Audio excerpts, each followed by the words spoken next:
You're locked into the Liberty Flames podcast, powered by Rogers Heating and Cooling, servicing Greater Lynchburg's HVAC and electrical needs. Schedule your service today at callrogers.com. Welcome to the NAZSCAR podcast with Nick Pierce. Don't worry, there's no lap traffic or caution flags here. Paul Nazigian and Tim Scarborough are here to bring you the latest on Liberty Flames basketball and mid-major hoops. Now, let's get to it. Here's Nick, Naz, and Scar. What's going on, Flames Nation? Welcome back into the NAZSCAR podcast. It's time to talk some Flames hoops, along with the guys, Tim Scarborough and Paul Nazigian, back here with us. I'm Nick Pierce. So glad you're with us here as we come down the home stretch. 1 week left in the regular season in Conference USA. Seeding on the line in the conference tournament. Some teams are going to see their seasons end after this week. The Flames, fortunately, however, not one of those teams. And we know that Liberty is now the number one seed in the overall outright regular season Conference USA champions for a second straight year. Flames will be the number one seed in Huntsville, Alabama next week in the CUSA Tournament. But a little bit of unfinished business to take care of. 2 games on the docket this week. We saw the Flames wrap up that regular season title with the win over Jacksonville State on Saturday. We'll talk all about that game, how the Flames got back into the win column after losing 2 straight, and much more coming up on this week's edition of NAZSCAR. Go ahead and hit that follow button. Subscribe to the Liberty Flames podcast. That's the home of NAZSCAR, and a lot of other great content as well. Ask that you hit that follow button, subscribe. You'll get our shows, all of them, downloaded directly to you each week. And when you hit that follow button and subscribe. Also, you can find us on the Liberty Flames mobile app. If you don't have that yet, head out to your App Store or Google Play and get that downloaded absolutely free. All of our podcasts, our live LFSN broadcasts, ticket downloads. You can buy and sell your tickets and access your tickets for game day on the Liberty Flames mobile app. I know I'm throwing a lot at you, just trying to get the housekeeping in here. I'll remind you a little bit later. Make sure you got that on your to-do list. But good to be back here with both you guys, fellas. Good to see both of you again here in the house this week. All of us together here in the same space as we talk togetherness. Flames I basketball. love it. Yes, togetherness, love. Yeah, we missed Scar. happiness. We missed Scar last week. We missed you, buddy. Good to be back. Good to be back, man. I missed you guys too. You guys did a great job of holding it down. And it was crazy because it was after the first Liberty loss, I had so much to say, so much to get out, and I couldn't get it out. I had to keep it all to myself. We just figured that you were in mourning, that you were you were so emotionally distraught you couldn't speak. Yeah, I was like, I'm not showing up. You guys do it. I can't do it. Can't go Never on. got out of bed. I can't go on. I almost missed this week. I'm on the injured reserve, guys. What happened, Naz? You know, I'm at that age where you lift something wrong over the weekend and my back's all messed up. So it's so pathetic. It's so sad. But I'm limp. I limped in here tonight, but it's good. We're good to go. Dude, you got to come up with a better story, though, Paul. I mean, Naz tried to carry his golf cart or golf clubs upstairs. Yeah, that would be better. There's got to be something like, I was going in a dunk on this guy, and he took my legs out. The church league, something like that. But yeah. I was protecting my wife from this rabid animal that got into our backyard, strained my back out 6 weeks. No, good to have both of you guys back. And there is a lot to talk about, so we'll just dive right in here. But the Flames get it done on the road on Saturday, 81-78 over Jacksonville State in a game in which they trailed, I believe it was by 7 at halftime. And it was funny. You got to stay away from social media during those types of ball games because you're going to get the full gamut of emotions. And I was seeing a lot of that on there. But this team willed itself to a victory. Very impressed with the shooting performance, particularly in the second half. Caden Matheny, Brett Decker Jr. with some clutch threes in that one. And this team does what it does. I mean, it got back to finding a way to get it done on the road. Just your overall thoughts, I guess, for both you guys here over the last week and how this team responded after finally losing a conference game. Well, to me, FIU, which Liberty won, then the loss to Western where they didn't play very well at all. And then I was at the Kennesaw game last week. The one thing I noticed about this group is turnovers were up slightly, but the other team is scoring so easily. even in the FIU game, Liberty won that game. You give up 89 points. You give up 94 points to Western at home, first loss. And it looked like, Jackson State was going to score a lot of points. And they still shot the ball decently. But, when you just look at the pure numbers of those last 3 games prior to Jacksonville State, it just seems like, to me, there's a drop-off defensively. And we've been saying it all year. They're a good defensive team, but they are not a great defensive team.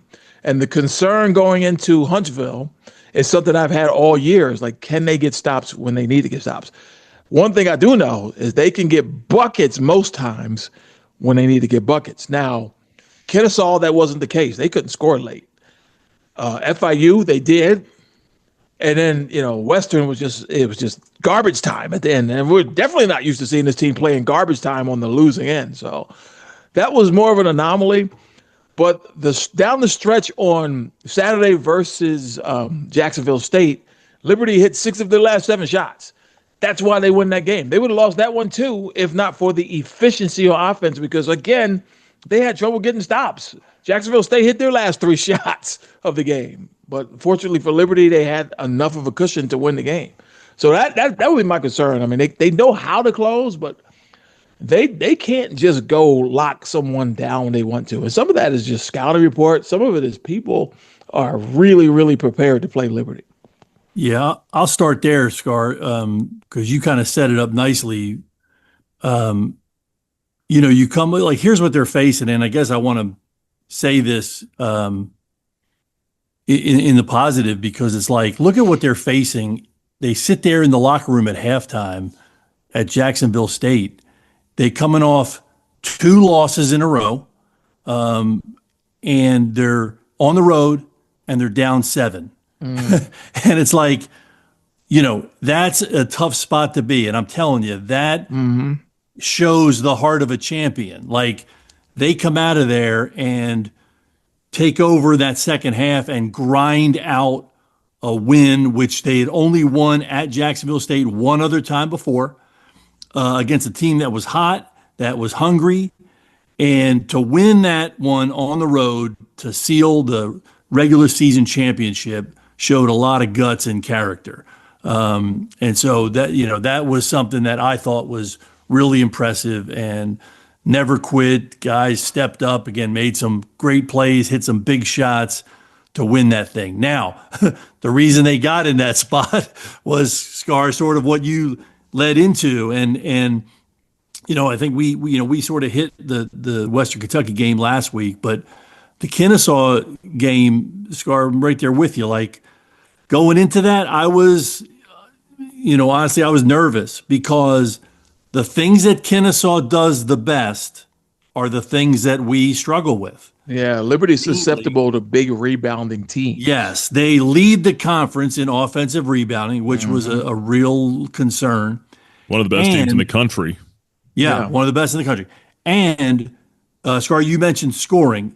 They got, really just long, athletic, and power guards that can get deep penetration into the paint. R.J. Johnson. Yeah, R.J. Johnson. And some of the wings, like, and again, we've talked about how over the years, Colin Porter and Matheny have become really step-up defenders.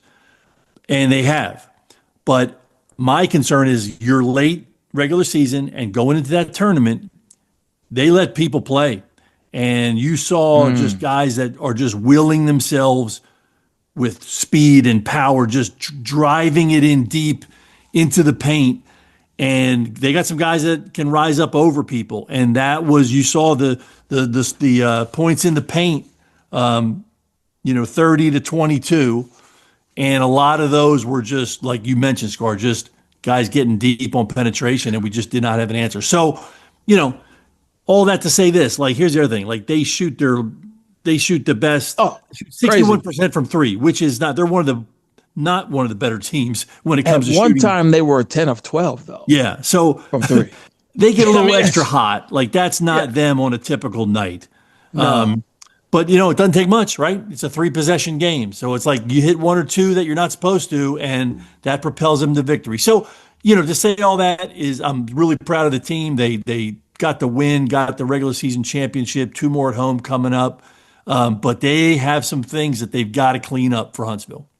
And, we talked about this last week too, Naz. You guys mentioned R.J. Johnson. He didn't play in the first meeting with Liberty and Kennesaw State. Mm-hmm. That's a very different looking matchup now with him, and then no Simeon Cottle. He's different too, though. Yeah. Because he's confident, and he's been told, hey, you're our new Simeon Cottle. And he's got a body that Simeon Cottle had quickness. R.J. Johnson's definitely different players. Yeah. He's a power guard, and he really can give teams fit. So, we got some adjustments and some things to clean up, but that's like everybody at this time. Yeah, and the other thing I'll touch on there too is you mentioned the officials are going to let them play, especially now coming up into the conference tournament. We know how teams are trying to get physical with Liberty. Richie McKay talks about that every time after the game, win or lose. It's a physical ball game.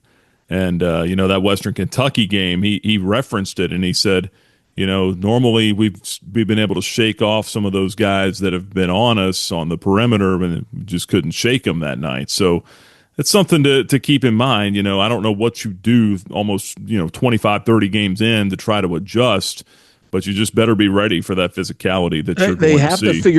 They have to figure out how to rebound, because when you look at, I'm going to give you some numbers here because I had to write this out. So let's take FIU, Western, and Kennesaw. Those are 3 games where, they lost 2 of them. They probably should have lost the FIU game. They were down 5 with a minute to go on defense. I looked that up. There's a 98.5% win probability if you're up 5 with the ball less than a minute. But Liberty won that one. So let's say they lost 3 in a row. And by the way, that would psychologically, that would just be a whole other subject. But in those 3 games, right, plus 11 rebounds, Kennesaw State. Plus 10 offensive rebounds, plus 14 overall, Western Kentucky. FIU, plus 13. Those, you can't keep winning games if you have that big of a deficit unless you outshoot that team. And in these games, Liberty didn't shoot that well. And by the way, until Jacksonville State. Until Jacksonville State, exactly. But they forced a lot of turnovers, a lot for Liberty. Liberty averages 9, but they had 12, 15. So it only takes a little bit. Liberty has had thin margins this whole year, despite those big leads. The end of the games are pretty close.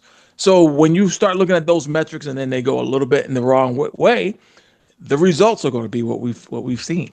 Yeah, Scar, it's good. And I'll take the other side of that. So you talk about 2 great points defensively. They got to rebound and they got to defend. And I'm going to talk about a couple things offensively. So they got to clean, like kind of adjust on a couple things, because number one, how they're playing Matheny especially, but really him and Decker.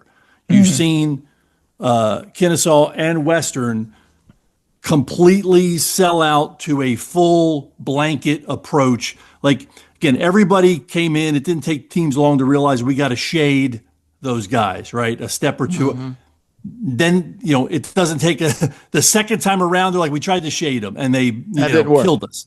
Now we saw it in those 2 games, and they have some guys, again, with length that can really give those 2 guys problems. And they're changing. A lot of times you saw people go under screens, and Matheny, Decker, they just get a half a step back, man, that thing's off. So you're seeing everybody now chase over screens, and bigs are kind of adjusting a little bit. So how Liberty plays their little 2-man game, whether it's, Cleveland to Matheny, those little handoffs, or, whether it's other guys, they've got to adjust that. And the other thing teams are doing is they're standing in a position that when the ball goes away, or if it doesn't come to the shooter, they're standing in the way so there's no backdoor cuts. We should do that. Yeah, they've taken all those little free 2-point games. Yes. We said Liberty gets a lot of easy 2s. Yes. They're not getting those. Because they're jamming the cutters too. And so, again, these are things that, obviously the coaches know and they're putting in some stuff for. But that's why the offense hasn't flowed as freely. They're guarding the guys coming off screens differently, and they're really doing a good job jamming cutters. So you saw in the second half, Matheny made some great passes. Instead of pulling for the shot, he split the defender with a pass. You saw Smith get that incredible dunk. You saw some other guys look for the screener rolling or the screener stepping out to shoot. And then we may see a little more of that because, again, Liberty played a certain way. Teams counter. Teams kind of found a little bit of success. Now Liberty's going to counter and attack it a little differently. Well, we know now that the Flames have wrapped up the regular season title, their second in a row, with the win over Jacksonville State, in which, by the way, they shot 76% in the second half of that game to the point that we're making here. We know now the schedule for the Flames next week, and we'll touch on it here briefly. We'll really get into it next week, obviously, once we have the bracket set. Liberty, the number 1 seed, will play at 6:30 Eastern, 5:30 local time in Huntsville, Alabama, on Wednesday, March 11th, and they will face either the 8 or the 9 seed, which coming into this week, we know that 7 teams have wrapped up a berth in the Conference USA Tournament. There are 3 spots remaining for 5 other teams. So all of that will be sorted out here this week with the games coming up. Have no idea who the Flames are going to play yet. Won't know until Sunday. There's too much mud right now to try to. There's some dangerous ones in that collection of 5, though. Absolutely, and that brings me to the next point here. As you look at the Flames, they'll be playing on Wednesday. They win that game, they get a day off on Thursday, which is advantageous. The 1 and the 2 seed get that. And then the Flames would either be playing the 4 or the 5 seed in the semifinals on Friday at 12:30 Eastern. And then you would play the championship game at 8:30 Eastern or thereabouts on Saturday. So, pose it to you, gentlemen. You look at the teams that are still fighting for their postseason lives coming into this week. It's FIU, Missouri State. They're both 7-11. New Mexico State, UTEP, both 6-12. And Delaware hanging on by a thread at the moment. The Blue Hens are 5-13. Of those 5, Liberty's going to see one of them in the semifinals. Who are the bad teams? Yeah, right. Yeah. Liberty's going to see one of them in the semifinals. Who's the one that you least want to see in that? That quarterfinal. Yes, yeah. In that quarterfinal matchup. Who's the one that you least want to see? That you don't want to see? Yeah. Scar, who you got? I'll go with someone else. For me, it's a tie. I mean, I could do both of them, but I'm going to say FIU, but it could easily be New Mexico State. How about Paul? Yeah. How about you, Paul? Yeah. I was going to say New Mexico State. I mean, I can go with either of those two. Missouri State. I got a vision of them, and they're kind of a team that is going the wrong direction. Yeah, they've lost 7 in a row. But that started at Liberty. That's true. And they looked really good. And Liberty pulls that one out, but you saw they had the pieces. The Palik's a great player. Osibansu is a beast. And so, I don't know what's going on, but teams sometimes get new life with that last chance in a tournament. So they could be dangerous too. But, I kind of said it tongue in cheek, but it's true. Any one of those teams that they're at the bottom of the conference, absolutely, they're all good teams and have played Liberty tough. And you go to Huntsville, I don't care who you are, what seed you are, you better be ready for 3 absolute wars. Talk about Missouri State losing 7 straight. They've got a tough one this way. I mean, they're at home, though, at least. But they've got Western Kentucky on Thursday. WKU's won 6 straight. Got that win over Liberty, got their mojo going. And then they've got Middle Tennessee on Saturday. Well, Middle Tennessee, all of a sudden, they've kind of turned it around a little bit. They've won 3 in a row. Beat New Mexico State and UTEP last week. Kamari Lands is playing well. He had 22 in one of those games. Missouri State could be on the outside looking into this thing here very easily. To answer my own question, man, FIU has taken Liberty to overtime twice, but I don't forget New Mexico State. I mean, that's 2 games with the Aggies that went down to the buzzer.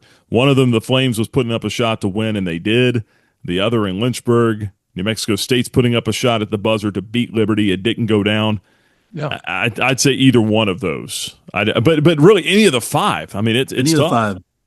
Well, think about this.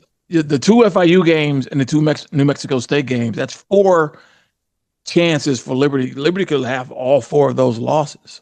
They got all 4 wins, but I'm telling you, they could have lost all 4 of those games.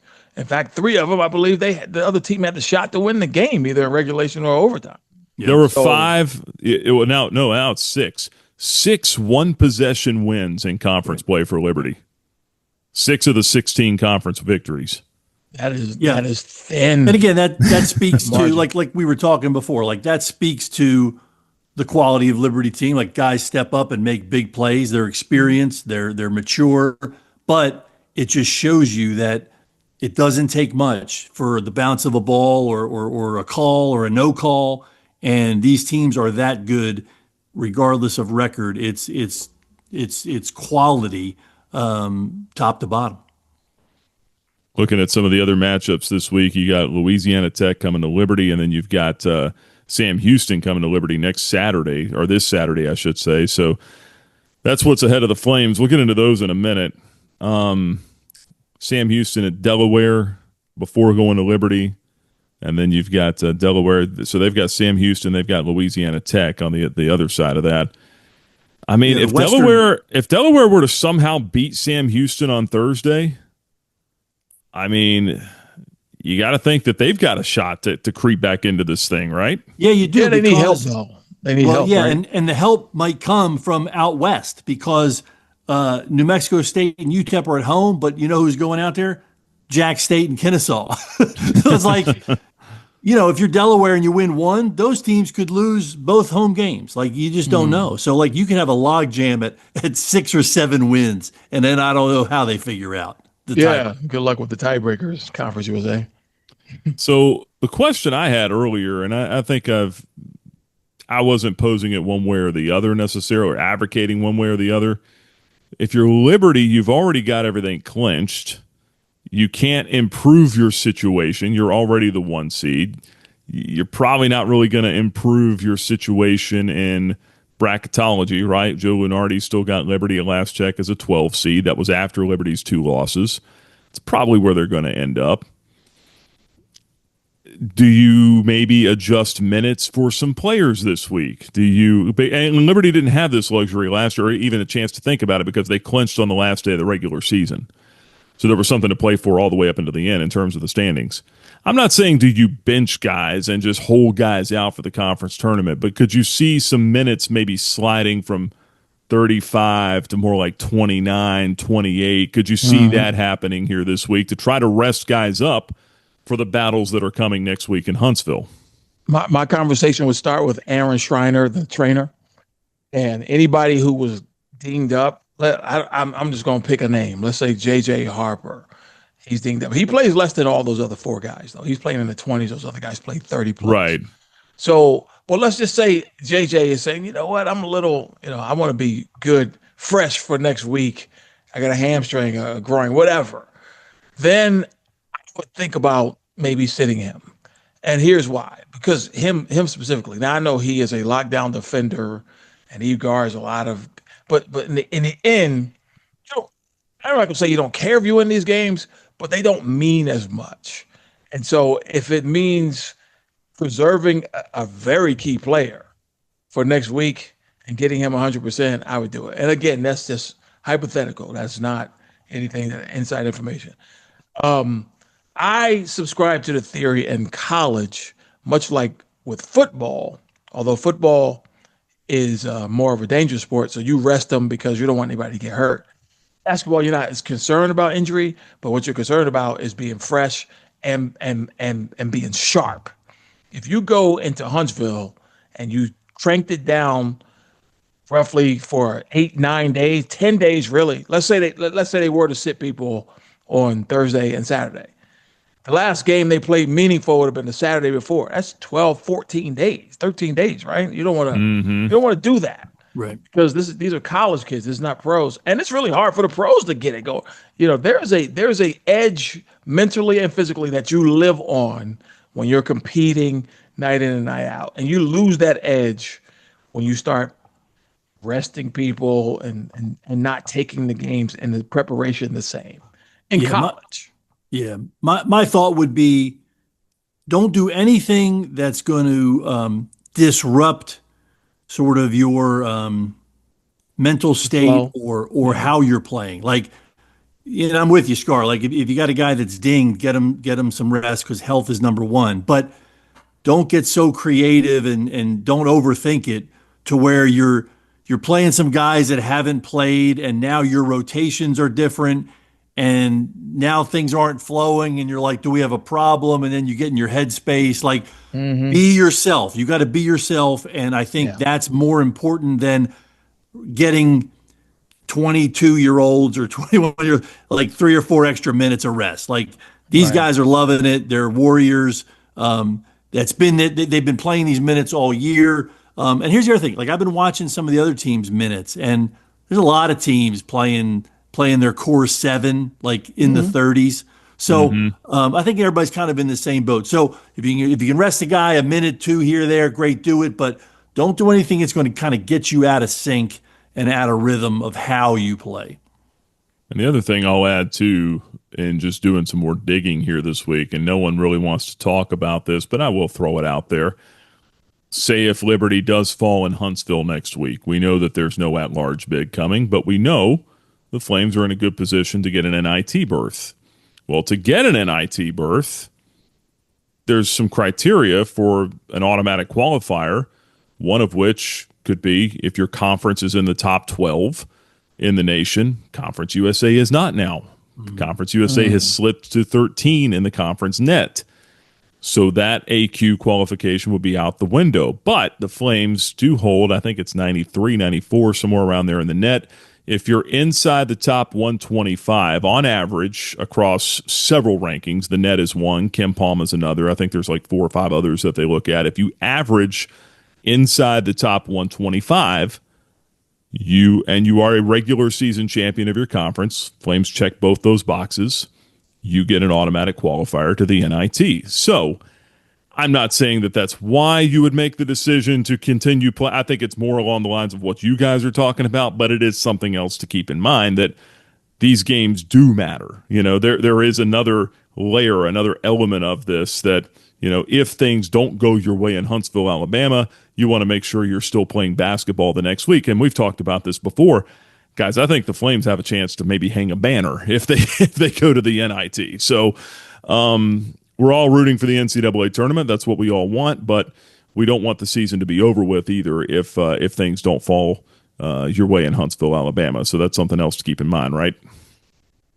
Yeah, without a doubt. And I know Richie is not thinking about that stuff. It's funny because absolutely not. we feel like everybody watches this show.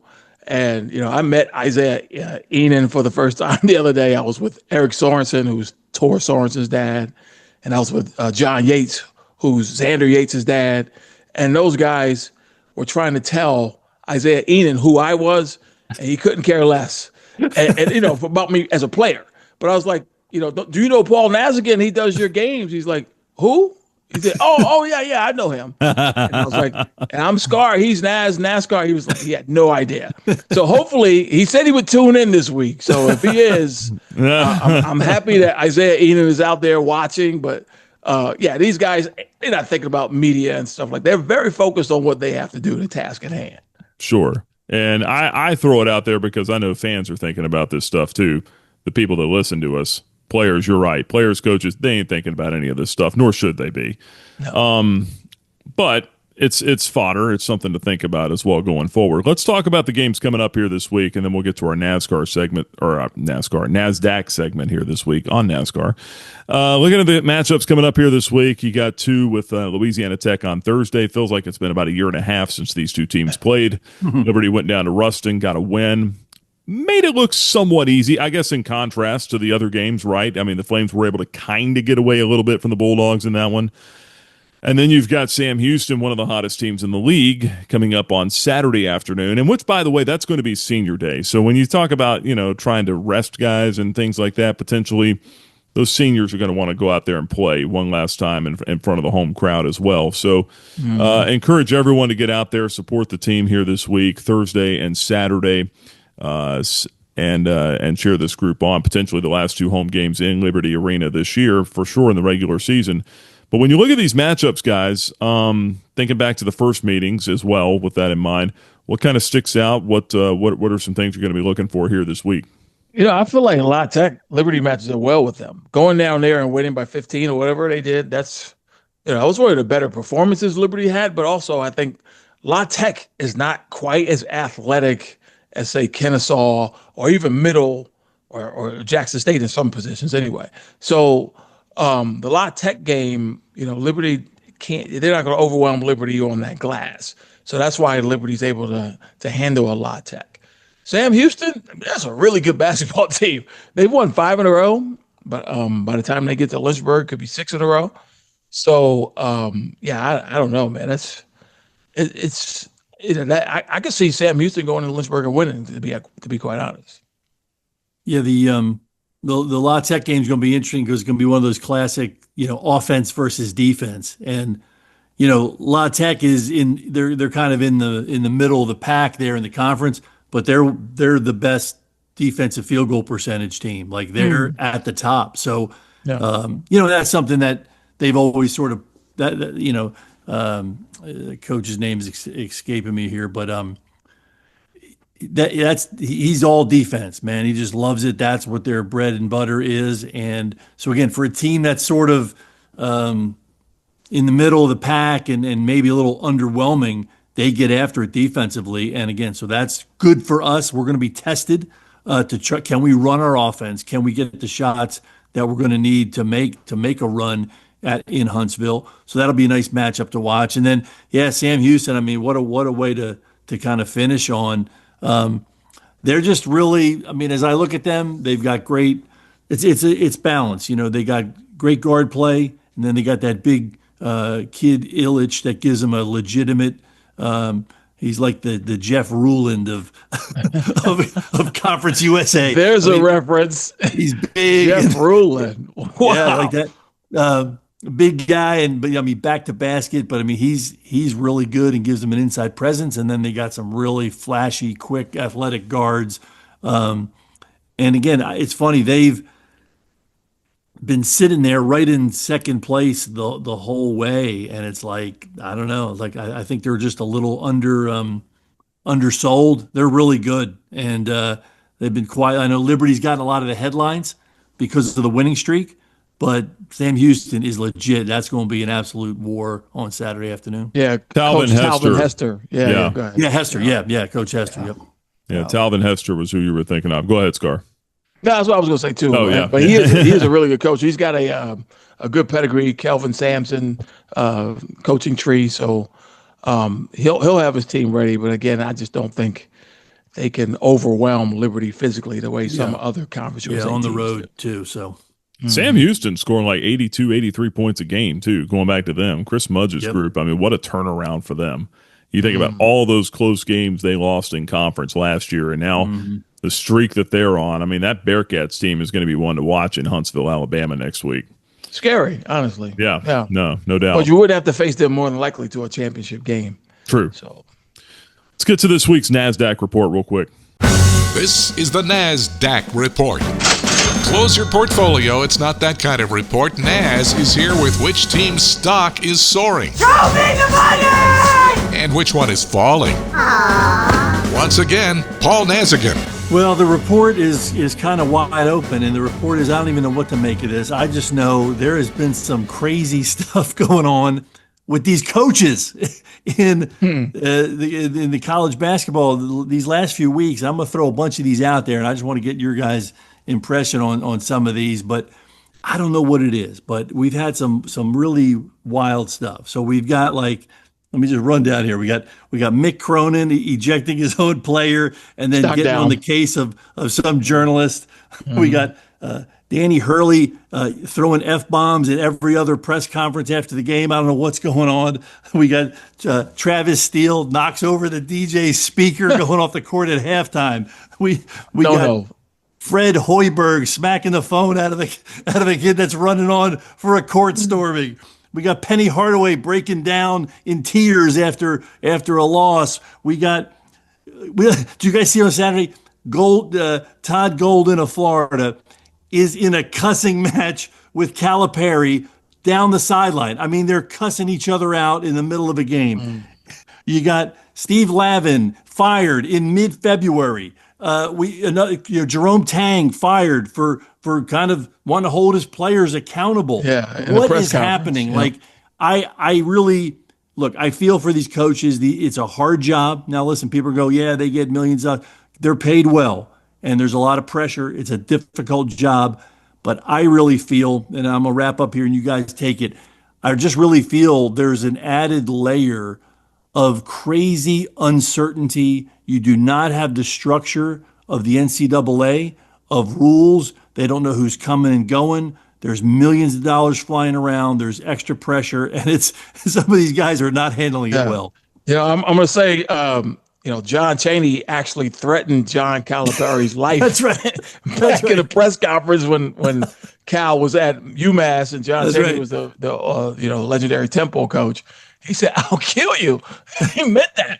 And so I'm sure Ty Golden had was channeling John Chaney through this. There's something about Calipari that gets under people's skin, but what do you guys make of this stuff? I mean, it's all of the people you mentioned, the Mick Cronin thing kind of sticks out because, truthfully, my take on it was when his kid kind of made a dangerous play, I felt like I would have been in that kid's face too, but.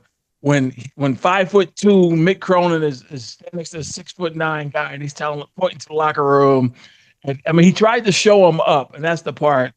I would have got my kid's face. I don't think I would have pointed to the locker room and did all that stuff, but I would tell him, hey, you can't play that way. You can't make dangerous plays. Well, here's what I want to know: what did Little Penny say in his press conference? That's the callback there to. He said, "Say hello to Tyra Banks." He said, "No diggity, no doubt." No, it's wild, and at least Travis Steele did apologize to the DJ. He's going to have to pay for his equipment that he broke, and Mick Cronin he apologized. He apologized later in the week. I just think it's the pressure. Did the DJ's record skip? When he ran into a kick the hole in the speaker, pull the plug, then I jet, right? Hey, we're out of time here on this week's NAZSCAR podcast. It's wild. The pressure is on for a lot of these head coaches. Pressure is on for these teams, but we'll be back to break it all down for you again here next week. For Tim Scarborough, for Paul Nazigian, I'm Nick Pierce. Thanks so much for stopping by.